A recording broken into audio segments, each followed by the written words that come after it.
call the Board of Selectmen meeting back into session. The Board of Selectmen have been given the memorandum of agreement between the East Lyme Town and the ASME Union, and the purposes of defining Mr. Smith's retirement agreement.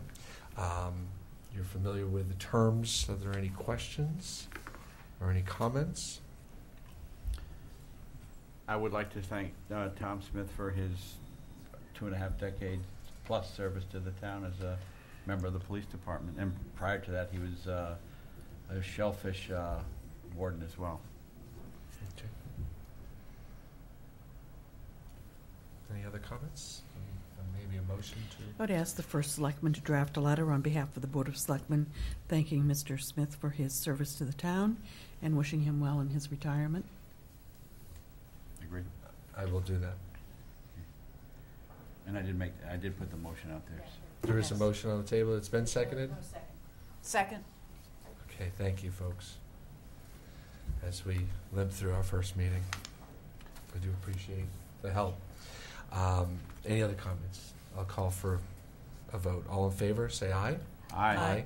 Any opposed? One abstention. And one abstention. Thank you.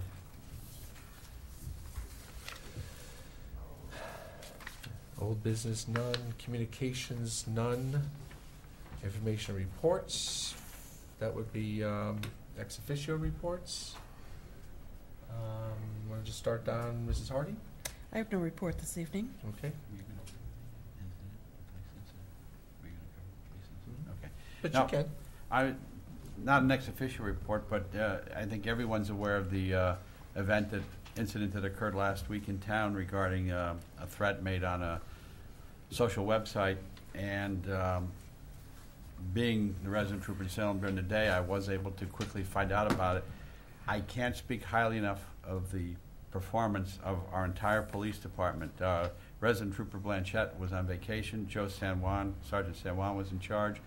Immediately got all the necessary wheels rolling right off the bat, contacting Major Crime Squad, the FBI. Matt Rowland, who was made aware of the complaint, I don't think he got 4 hours sleep in a matter of 5 or 6 days. And Lindsay Cotillo, Mark Cuomo, Bill Boyer, and all the ones I'm not saying, worked tirelessly to ensure the safety of this community. It was obvious that they had one concern, making sure that the members of this community were safe and that the person was identified. And I cannot speak highly enough for the work all of them did over that long period, and very little sleep for all of them. Thanks, Kevin. Well said. Yeah, I wanted to echo that same deal. I think that we collectively, you don't realize how some little small paragraph can affect the community and basically stifle it. But for a little small community, I think we did a bang-up job of getting the job done, and they need to be congratulated, and I know they have been. But it certainly put a lot of people to rest, and their kids went to school on Monday, where I think if it hadn't have happened, there would have been nobody at school on Monday. And I think that was a phenomenal job. I attended the bi-monthly meeting of the East Lyme Library Board on Monday. Very pleasant meeting. We are our budget has been put together for presentation to the first selectman. We, in the fall, hired a new children's librarian. She's been hugely successful. Our story hour attendance has skyrocketed, so that's a great thing. If you have small children, the library is definitely a place to go. I also wanted to report on the very successful Countdown to Noon event that the Children's Museum put on in partnership with East Lyme Parks and Rec. This took place on December 31st, New Year's Eve. From 9:30 to 4 in the afternoon. We had the balloon drop at midday. I cannot say enough good about Mike McDowell and everyone at Parks and Rec who partnered with us. We as the museum were thrilled. The library offered a special story hour at which 56 children were able to attend all the library stuff obviously without charge, but we were very excited. We hope to do it again next year. We had over 300 in attendance. and think we probably would have had more, barring the little unfortunate incident that Kevin referred to. But we had the presence of the East Lyme Police. Obviously, there were no incidents, and I wanted, on behalf of the Children's Museum, I want to thank Parks and Rec and everybody who helped with this, because it was great. Great. Great. Thank you. And that's my report. Thank you, Holly. Just a final comment on, the internet threat. I've been involved as a deputy first selectman for 5 years, and even last week, and still deputy as of just an hour ago. I've been able to watch firsthand our responders in this incident, in Superstorm Sandy, and the other hurricanes, the ice damage. We had that snowstorm in October a couple of years ago that wreaked havoc with all the branches with leaves still on it. I've watched our responders step up every single time, and we have a lot to be proud of. We have people who are dedicated.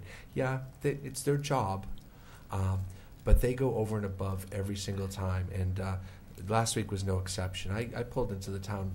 I've been training for this position for a little while. You wouldn't know it the way I went through the agenda tonight.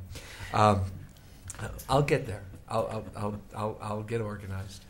But I pulled in on Christmas Eve, 8:30 in the morning, and Joe San Juan, Sergeant San Juan, was out front, and already had a stack. We were 8 hours into this internet threat, and it happened around midnight. And 8 hours in, and a stack of papers, phone calls are already made, surveillance already being done, investigation in full mode.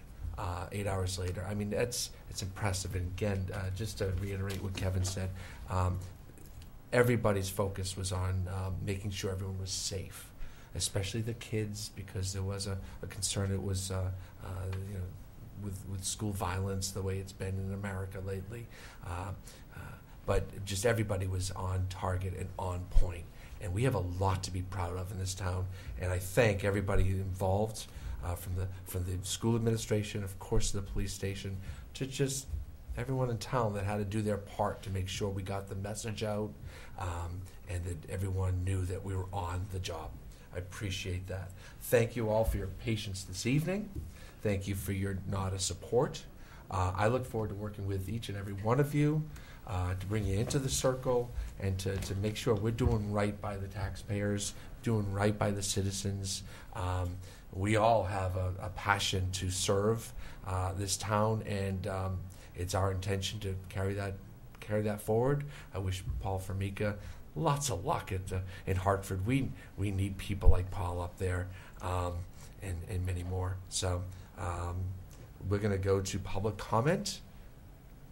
Is there anyone from the public who would like to speak to the commission this evening? Anyone at all? Selectmen's response? Anybody have any final words? How about a motion to adjourn? Second. All in favor, say aye. Aye. Thank you for tuning in, listening. Thank and you. Thank you all for coming, and we'll see you in a couple weeks.